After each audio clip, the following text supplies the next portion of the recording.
comfortably zoned with the Zigzag Man in Alameda, California, pushing on the doors of life marked pull and fighting the unholy trinity as we go.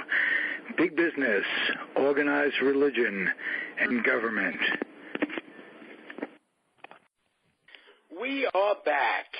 Bock score from Nedick's at the Old Garden on 49th Street. I'm Ralph Tyko with the Comfortably Zoned Radio Network, and we've got a panel to talk to Hal Bock. We've got David Hubler. How are you, David? Hello. And we've got George Case III. George.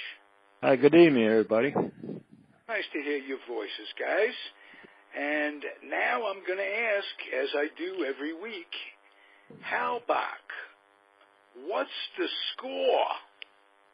Well, the score this week is a discussion of a major league pitcher named Danny Farquhar. And you guys probably never heard of him. I mean, he's an obscure relief pitcher for the White Sox. He's had a rather ordinary career, 7 years in the majors. He's never started a game. His best year, he saved, I think, 16 games for Seattle one year.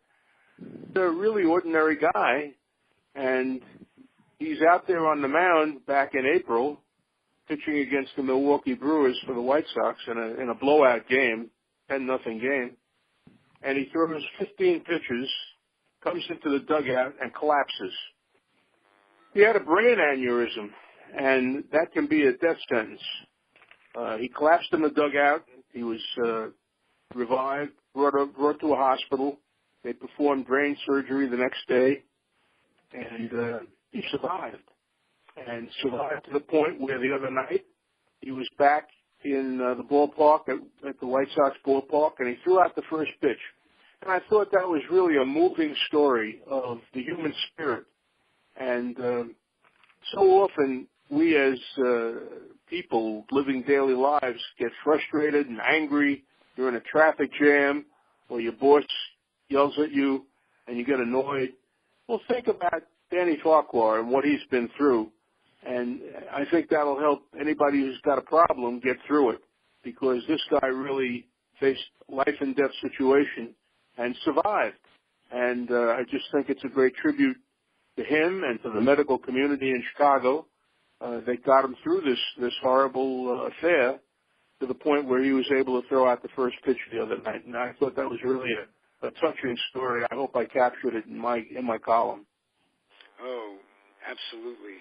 Yeah, I think you did, Hal. It was a very nice column talking about him, and the fact is that all of us, we do have our problems, but when you look at something like that, a young man in his prime and almost dies, on the field. It was just a remarkable story in the fact of him coming back and being able to throw out that first ball and then even possibly, going to be able to pitch next year. I mean, it's just an amazing story.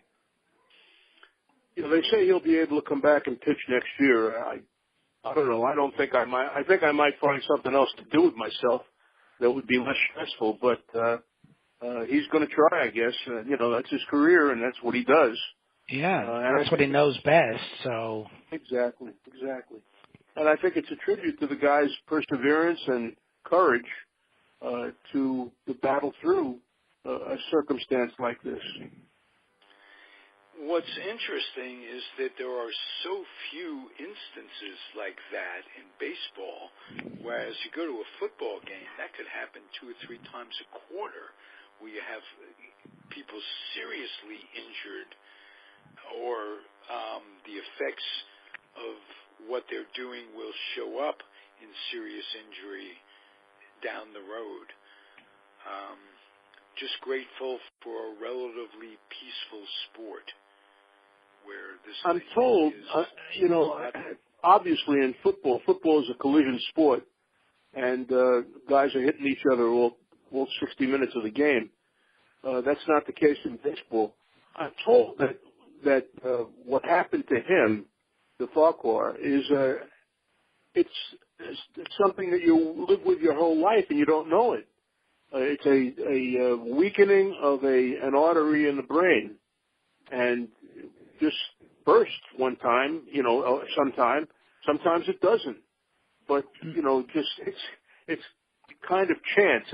It's kind of, you live your life and you don't know what the circumstances might be in the next hour, the next day.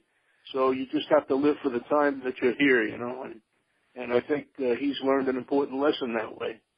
I think it's a good idea I'm not a doctor at all, but I know that aneurysms, whether they be in the brain or in the thoracic area, I mean, they're almost, you can't really tell through any kind of test until it happens. And that's the scary part. Well, but that's also that's also if you knew you had one, and you went about your daily life with knowing that this thing could go at any moment, I think you wouldn't get very much done. I think, I'm not saying, it's just that he didn't know anything about it. And it's kind of interesting, too, that when he woke up, he couldn't remember the last 5 days. He remembers warming up in the bullpen, and that's it. Right. So it's the way the brain works, I guess. I don't know. Yeah. My wife is a neuropsychologist, and she's not even sure of some of the things that go on. So, it's just the way the brain works. It's a mystery. And you just have to, it's chance. It's fate. You just wonder about it. I certainly do. And I the recovery of the guy is a miracle too. See, that's every bit as unpredictable as the injury itself. Some people do recover, and some people don't, of course. That's right. That's right. Well, I think they got him medical attention right away. I mean, they in the dugout they were working on him, and then they were able to get an ambulance and get him to the hospital and probably close by. So, I mean, that probably went a long way into saving his life because they were able to respond so quickly. Yes, I think you're right. But it's just it's scary. It really is scary when you think, as David just said, if you knew about it, you probably wouldn't go playing baseball or football or any other sport. You'd probably sit in a corner someplace, and hope for the best. But you don't know about it. You just go about your daily life, and then one day, all of a sudden, pop goes the weasel, and it's a terrible thing. But let's look at it as a feel-good story in the sense that the man was able to come out and stand there and throw out a pitch. You bet. Yeah. Exactly. Did you happen to see any taping of his tossing out? Yeah, I did. They had his entire family was out there. The entire medical team from the Rush Hospital where he was treated was out there, and all of his teammates were out there. So it was a very touching moment. And he was saying, I saw a clip that he said that he was afraid he might bounce the pitch. But he said his best friend was catching. He said, I knew that he would take care of me, and whatever I threw, he was going to catch it. And he did, and it's just a feel-good story. I was really touched by the whole Yeah. This is not Justin Verlander. This is not Jacob deGrom. This is just a guy. He's a mediocre pitcher. He's hung on for 7 years. He's a sub-500 pitcher. Just a guy making a living, And all of a sudden, that's just a guy, but a world-class athlete. Oh, absolutely. Yeah, you don't get to that level if you're not. That's right. That's the one thing you have to remember about even the most journeyman of journeyman pitchers or players, for that matter, is that they climbed to that top rung. They made it up there. So, and this is the kind of thing that can happen to just about anyone. And you're right. That's a very good point, David. And it's interesting. I heard a story tonight while I was eating dinner. The Yankees have a young left-handed pitcher named, I think it's Jordan Montgomery. Yeah. And he pitched pretty well for them last season. And he was off to a reasonably good start this season. And he hurt his arm. His arm hurt, and he had to come out of the game, and he went on the disabled list. And, you know, they just said, well, he'll be out for a couple of weeks. And all of a sudden he's out for 6 weeks. And then today they announced, well, he's going to have Tommy John surgery. So you see how delicate your situation can be, how chancy you're one day you're on top of the world, you're pitching for the New York Yankees, and the next day you're having Tommy John surgery and your career is in question. And certainly that happened to Farquhar. His career, his life was in question.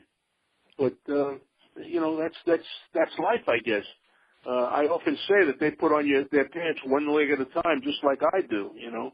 When I go into the clubhouse and talk to a player, they're not any different than you or I. I mean, they're talented. Obviously, they have great athletic talent, but they're human beings. They're regular American and Canadian. With strengths and weaknesses. Maybe they're terrifically talented at throwing a baseball, but they couldn't put two sentences back together if you... They don't have to, though. In our society, they don't have to. No. But, you know, well, that's... You know what? That's very temporary. You see these guys play X amount of years. Some of them make a bunch of bucks, and they come out and they need something to do after baseball. So, yes, remember, they're done at 33, 34. Other folks have their pride. It's their prime in their business life coming up, and they have to retire.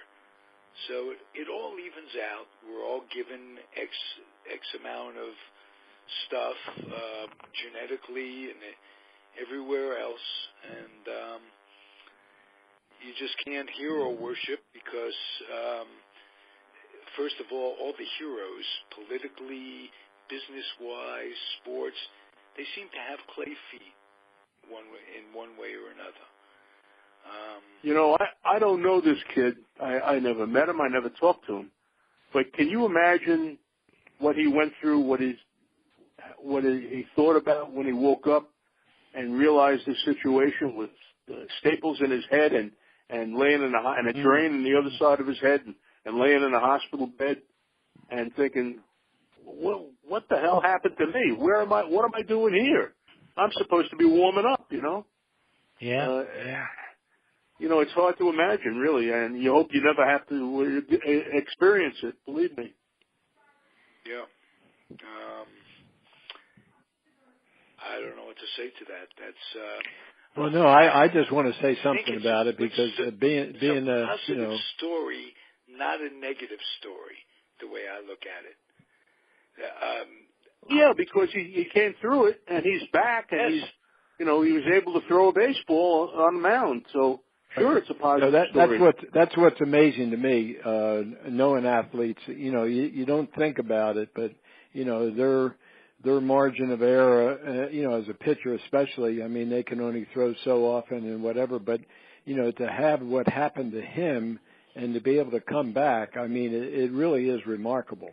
And I hope he'll be able to come back and pitch. I mean, that would be an amazing story if that's true. Because there was a pitcher, and if you'll remember, Hal, I'm sure you know, David, J.R. Richard. Yes, of course. Sure. I mean, he was one of the top pitchers in the National League, and he had a stroke, and that was the end of his career. I mean, he went from being a world-class, major league pitcher to being really unable to function because of the stroke. So, it's a very, very finite line between stardom and all of a sudden becoming almost like a vegetable because of a brain problem. And a stroke is a major serious illness that millions encounter. But here's an athlete in his prime, like J.R. Richard. It happened to him, and now you got this young man with this aneurysm. And hopefully the results are going to be very positive for him, because you have to say, hey, he's got a tremendous amount of courage to be able to fight through this and to make it back as far as he's done so far. And the irony of rooting for him that he never would have had before. You Right. bet. So You know the irony of it. I was talking to my wife about this the other day. Life is not guaranteed. Nobody is guaranteed tomorrow, and yet some athletes are so not carefree. I don't know the word. They just don't care. They run around and they do whatever they want to do. And I'm reminded of that because of the case of Lenny Dykstra. I don't know if you noticed that story this week. Yep. He's back in jail again. Yep. Well, it's time to straighten out. It's time to fly right. It's time to stop fooling around with drugs and stop running around with loaded guns and recognize how tentative life is. Yes. This kid, and think about him and how 1 minute you're an athlete, you're out there throwing a baseball, and the next minute you're on your back and gasping for breath. So now look how long it took Denny McClain to sort of straighten out. Yes, I mean, that's right. You're right. Listen, there's a ton of them, a ton of athletes who. Because they've had it all. They've had it all their lives. They've been giving special treatment all their lives. You're right. Especially in basketball. You look at some of these ball players, they're being recruited out of junior high school, and they're told they're going to be a star in the NBA, and life is going to be good, and they're going to have lots of money and cars and all sorts of things, and that's how they grow up believing that, because everyone tells it to them. And, sure. It just ain't that wonderful documentary that they did a number of years ago about those two young black ball players in Chicago. They followed them. I forget the name of Hoop Dreams. Hoop Dreams was the name of the documentary. And both kids were told, oh yeah, you're special. You're going to be playing. They were able to enroll in a private school because of their basketball talent. Neither one of them made it. I got to tell you, I covered a football game some years ago in San Francisco between the Cowboys and the 49ers. And it was a very dramatic finish.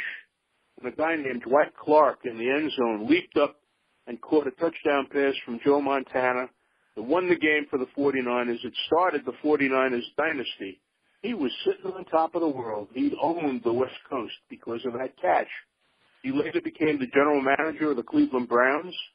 And at age 61, he died today, or yesterday, from Lou Gehrig's disease. Well, I mean, how do you explain? You can't explain that kind of a change in your life's story. With 1 minute or 1 year or 1 day, you're on top of the world. You own the town. You could go into any restaurant and wouldn't have to pay for a meal. And the next, you turn around, and I've got Lou Gehrig's disease, and I'm checking out at age 61. It's awful, 61 is far too young to die. So, anyway. And what's really scary, Lou Gehrig, what was that, 1939 when he gave that speech? That's when he was diagnosed, 1939, right? And they've made so relatively little progress.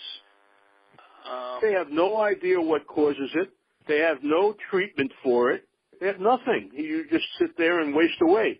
Catfish Hunter, another world-class athlete, threw a perfect game. He was sitting on top of the world, the first free agent. Catfish Hunter, great pitcher with the Yankees, with the A's. And all of a sudden, he couldn't button his shirt. And the next thing you know, he's diagnosed with Lou Gehrig's disease, and within a year or two, he was dead. So, it's...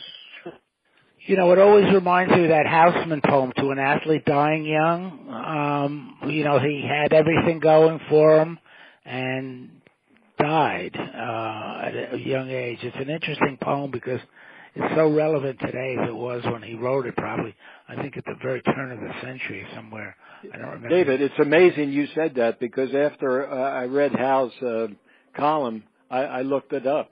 And it was called Ode to an Athlete Dying Young by Hausman, and it was written in, I think it was like 1889 or something like that. Right. Mm-hmm. And it was, just a remarkable poem, and it really was this subject that we're talking about an athlete dying young.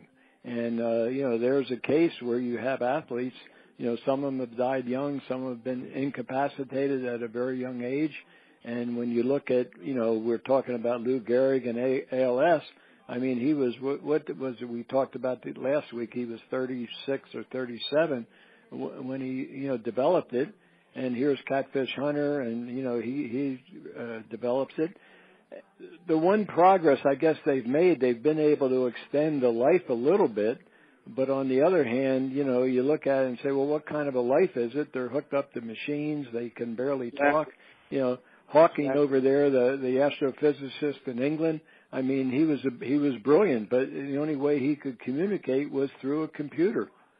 Just an awful situation. And for an athlete, that at one time when you have such a command of your faculties, your abilities, sure. and then all of a sudden you can't do anything, it's just a scary, scary situation.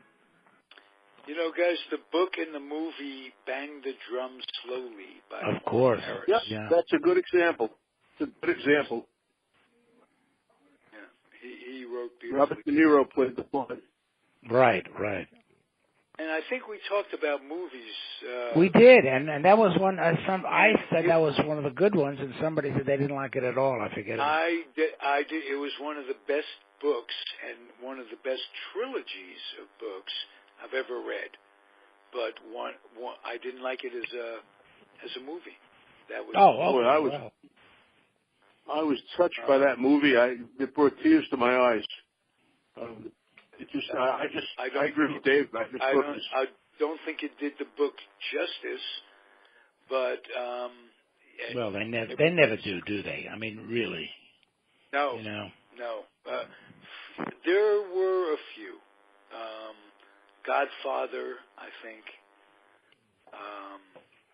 and I'm sure there were others, but that's a central theme of literature: is the young man who dies before his time.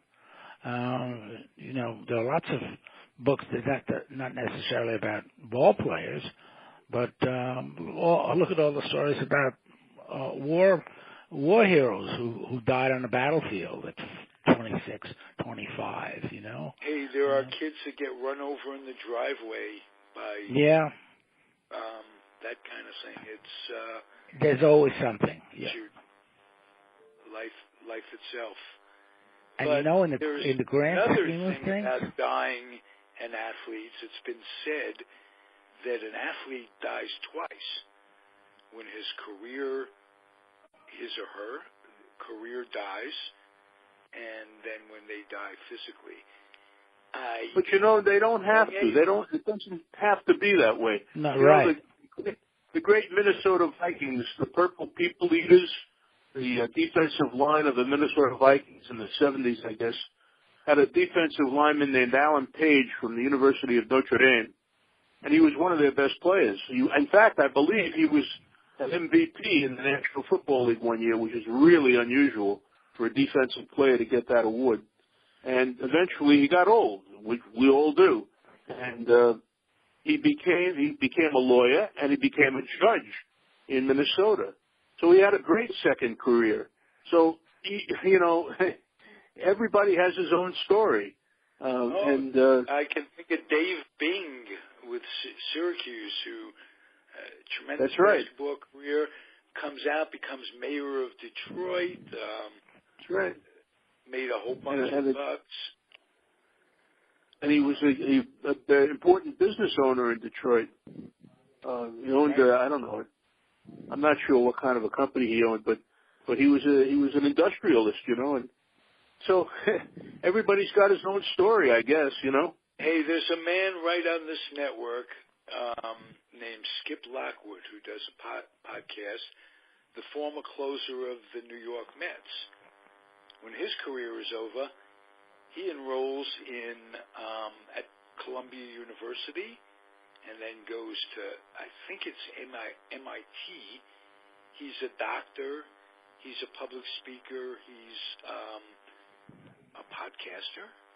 And his career, his life did not end in any way because his career ended. He just used the same things that made him successful as an athlete, that it ended up making him successful as a business person, as a student, as a learner. Well, you know, the Miracle Mets of 1969 had a relief pitcher named Ron Taylor, and he was a doctor. He was a doctor before he was a relief pitcher, and he maintained both careers. He didn't have a long career in baseball, but he had a few years, and few pretty good years, and then retired and opened a medical practice in Toronto. So, you know. Bobby Brown. Look at Bobby Brown. Yeah, Bobby Brown. I was just going to mention Bobby Brown. There's a New York Yankee. You know, went on to become president of the American League, but Bobby Brown is a practicing cardiologist. Yeah, he was a fine third baseman for the Yankees. Right. And a cardiologist, right? And Yogi Berra's roommate, and Yogi was reading a comic book one night. That's a famous Doc story, yeah. Brown was reading Grey's Anatomy, and it was time to turn in and turn off the lights, and Yogi closes his comic book and says to Bobby Brown, he says, "How'd yours turn out?" I've heard that story with Yogi saying, "Does yours have pictures?" Oh, it probably did. I haven't been through Grey's Anatomy, but I bet it does. I'm sure it does. Yeah, not the kind of pictures you would expect in a comic No, but book. you know, a picture is a picture. Yeah. But I mean, there have been. You wouldn't expect a medical student to be playing third base for you either. That's right. And you know, we were saying before about players who don't respect their bodies. I remember having a conversation with Mickey Mantle, who died young, by the way. Yes. He did say to me at the time, he said, "You know, if I thought I was going to live this long, I would have taken better care of myself," because he was famous for running out, you know, spending nights all over the city and not getting rest and not taking care of his body. Yeah. And he paid the price for it, you know. His liver went. His demons were the fact his dad and his uncles. They died very young. Very young, and he really. So he thought he would too. Yes, he did. Yes. 40. Right? Yeah, they were both dead by about 40. Right.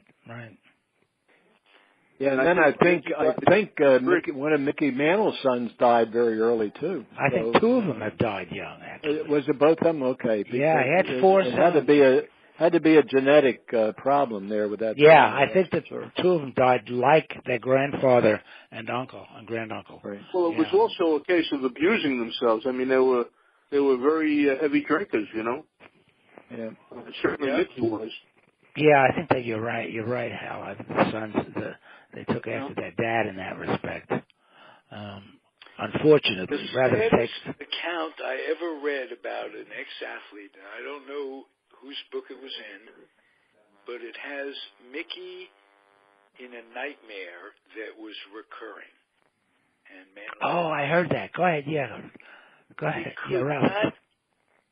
You tell it. No, I don't. I remember the story vaguely, but you have more details than I'm sure I do. I may, but no one can tell a story like you guys, so I always defer.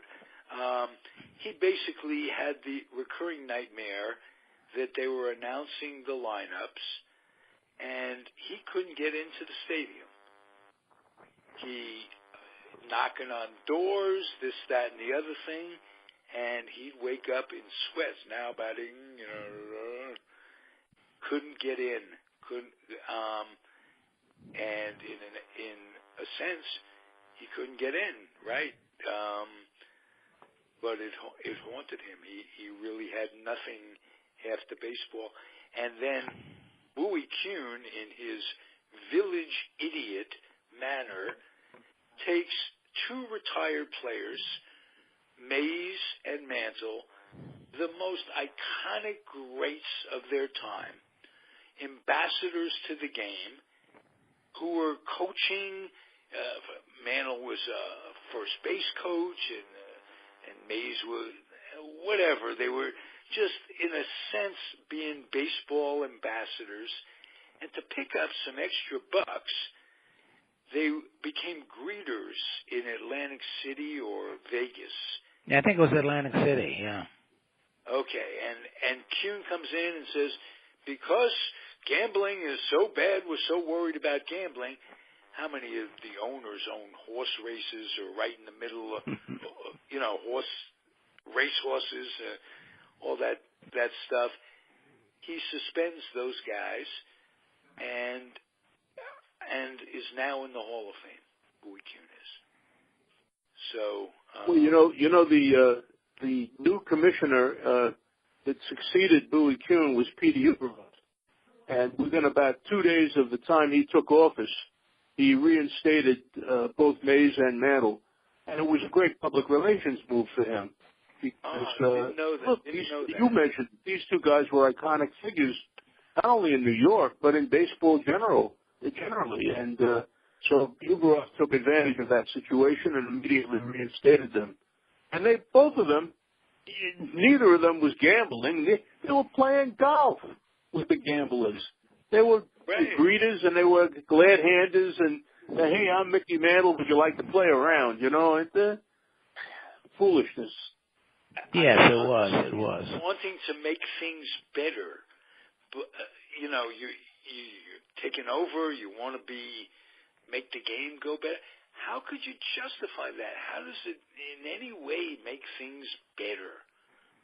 Well, it's a holier than thou move. It's we are above the fray. We are not just an ordinary down to earth sport, but we are above everything else. We are very sanctimonious, and it backfired on Bowie.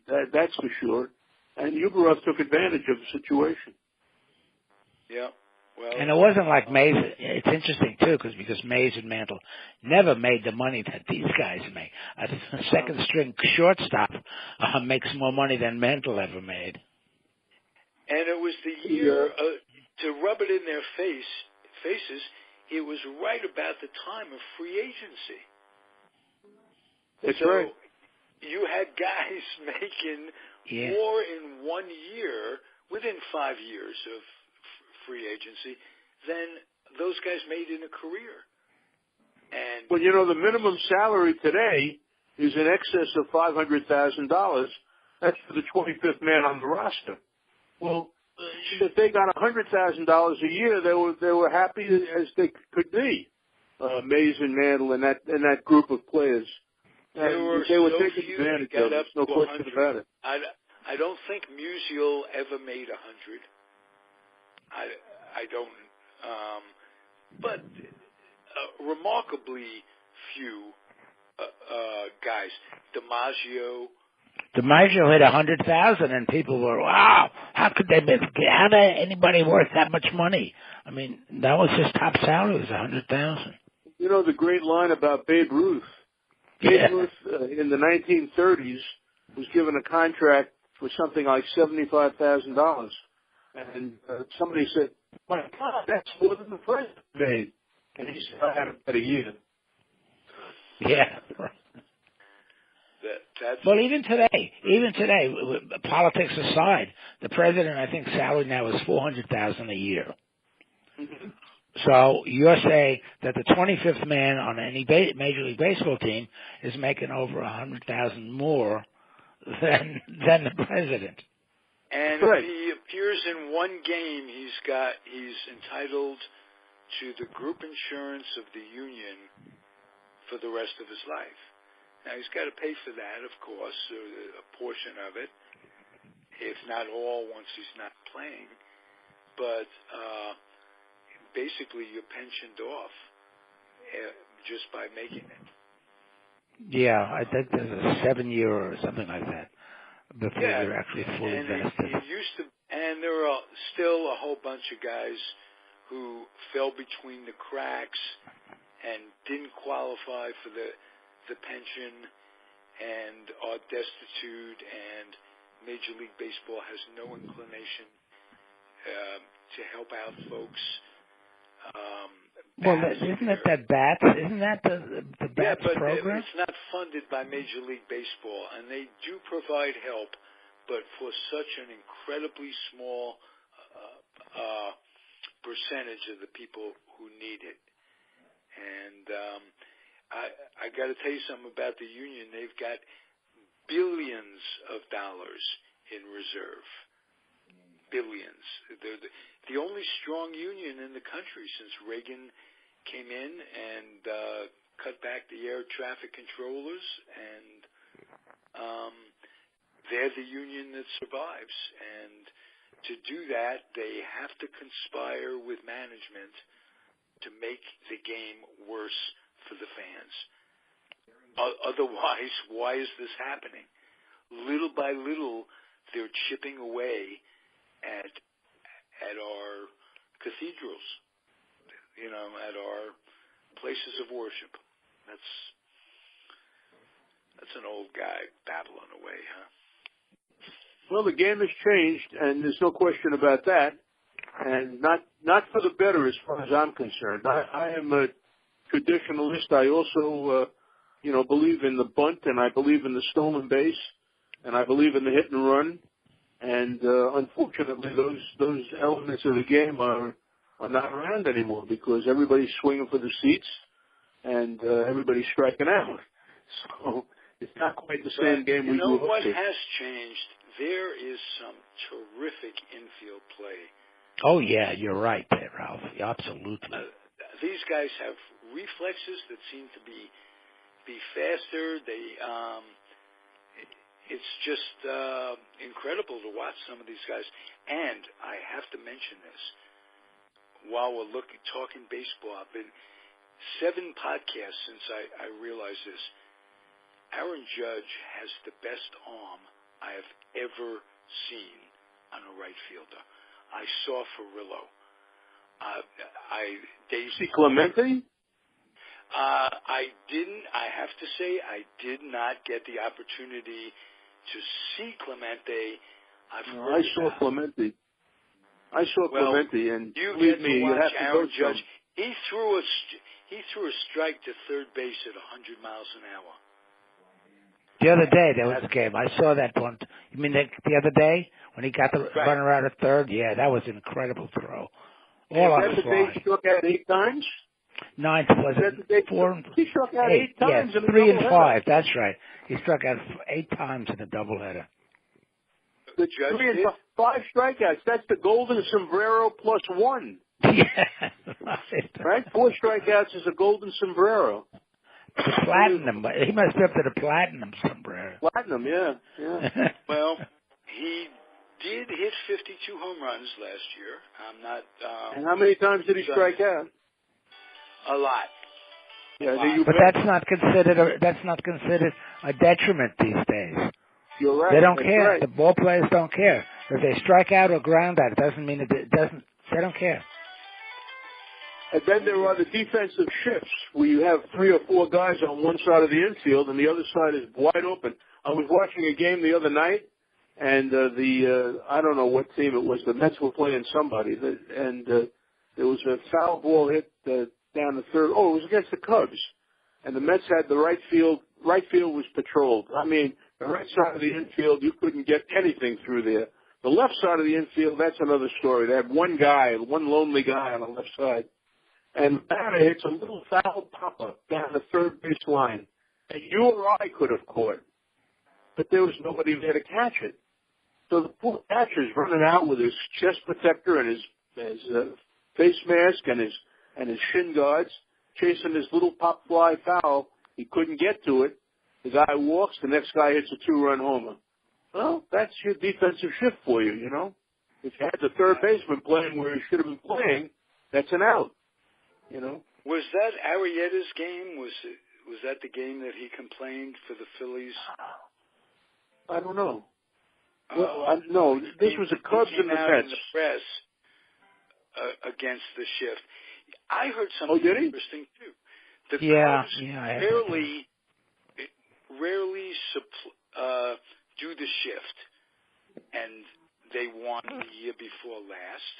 And Houston does the shift more than anybody. They won last year. So the jury's still out about that. I think the numbers, the amount of numbers they work with to secure the statistics, it just isn't enough. It's not the law of large numbers; it's the law of small numbers, and it has to be frustrating. You throw a ground ball, and all of a sudden it dinks into the outfield, and you lose the ball game. Well, I tell you what I think is the worst play I've ever seen, and I've seen it several times over the last couple of years. You've got a runner on second, and the ground ball is hit to the shortstop, and the runner takes off for third. And he's out by about 20 feet. And I have no idea. I mean, the rule was always if it's hit behind you, you run. But you don't see the ball in front of you, and you run to third base. It's taken a couple of rallies. It's killed a couple of rallies that I've seen. And you say, what in the world are these guys doing? I mean, it's called fundamentals, and they don't. That's right. I was just going to say, you know what, David and Hal and Ralph, I've made this, I don't want to get on the soapbox, but it's the lack of fundamental knowledge. You know, the guys are making so much money, and that's part of it. That's fine. Hey, good for them. But the skill level is so great. But fundamentally, if you're a ball player, you know if you're in second base, you do not run unless you have to, because there's a guy on first. Yeah, right. But there's no way, if that ball is hit in front of you, you don't run to third.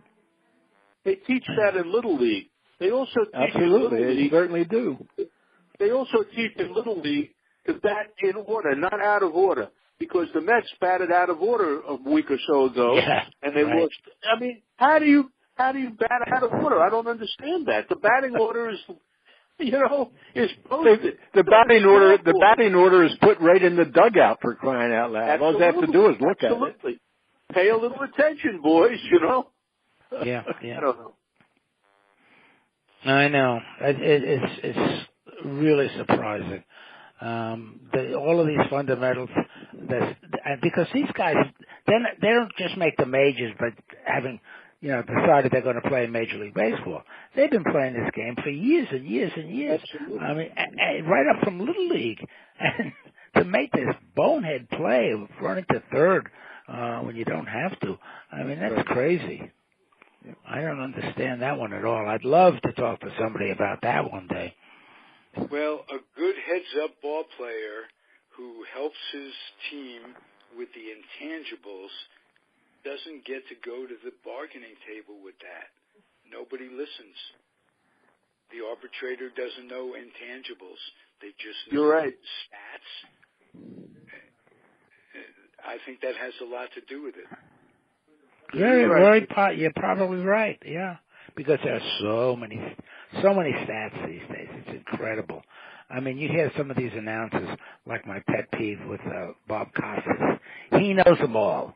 He knows every stat in the game, and he relishes telling it to you not once, but maybe 3 times during the course of a game.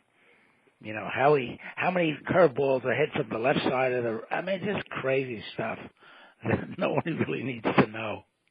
Except the management, except the guys who really run the game. They have to know these sorts of things. Pitching coaches have to know these things. But the ordinary fans... You guys watch MLB TV? I watch games on that, yeah. Do you watch it like in the mornings when no game's on? I don't watch anything in the morning. Oh, okay. Well, there's Billy Ripken is on, and I might have mentioned this before. I think he is so good. He is so instructive as to what's going on and communicative. There's a guy who can be a manager someday.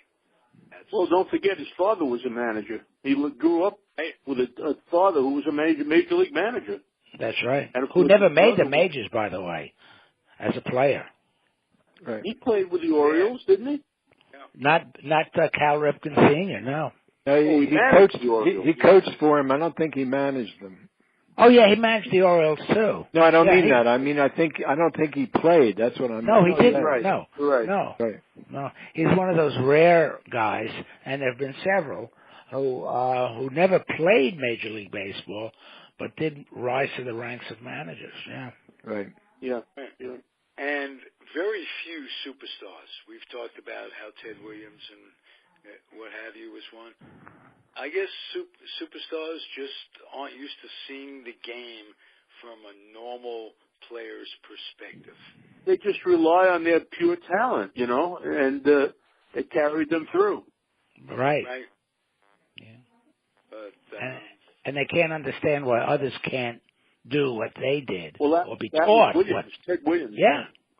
Yeah, they couldn't, Look, I'm telling you how to do it. I did it so well for all these years. Let me tell you how to do it. They can't well, do it. and talking about Williams too, and we talked about this before. I mean, Williams was a great hitter, but he had 20/10 eyesight, vision.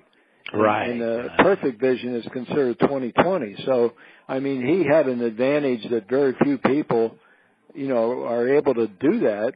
I mean, the timing-wise, when you're looking and say, hey, Williams could pick up the spin of a baseball at 20 feet, when an average player with perfect vision, he can only pick it up at 10 feet. That's the difference, and it's a huge amount when it comes to the split-second timing that's needed as a hitter.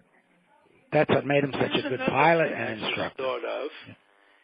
Vision can be corrected to 20/10 nowadays with these laser surgeries and whatnot. Should that be like a PED if a guy gets his eyes fixed? Good question. I mean, because a number of these I don't know how to answer that one because Williams was born with it, so it's a different. Exactly. Now, but you'll see a lot of ball players wearing glasses and contact lenses. So is that any different? I don't know. No. They're having LASIK surgery. But there were players wearing glasses back then. Yeah. But I'm saying, it's. I don't know what the fact that it's a surgical procedure makes it different. It's a good question. It's a darn good question. I don't have any answer for that one. All right. Well, there are a lot of questions we don't have answers for.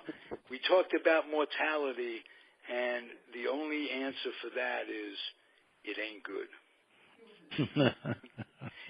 Well, I'll tell you though, if you have to going quickly like an aneurysm is a lot better than lingering around and having somebody force feed you or drive chemicals into your body that are going to end up in this. Right about that. So, yeah. And I know this isn't sports or a sports topic, but I missed having Dr. Kevorkian's number on my speed dial. A show goes bad. I can't make it connect. Gotta have his number, and may he rest in peace. To be serious, I think we all should have the right to die with dignity. That's all. Oh, amen to that. And very few states cater to that. I think Oregon is one. Yeah, I think otherwise you have to go to Switzerland, I think. Right. So that was a happy note. Guys. Thank you, gentlemen. We'll be back next week. Mr. Bock, thank you. Mr. Hubler, thank you. Yes, sir. You're welcome. Be well, gentlemen. See you. Thank you. Yeah. Good night, everybody. So listening, Bye-bye. everybody. Adios. Good night, everybody.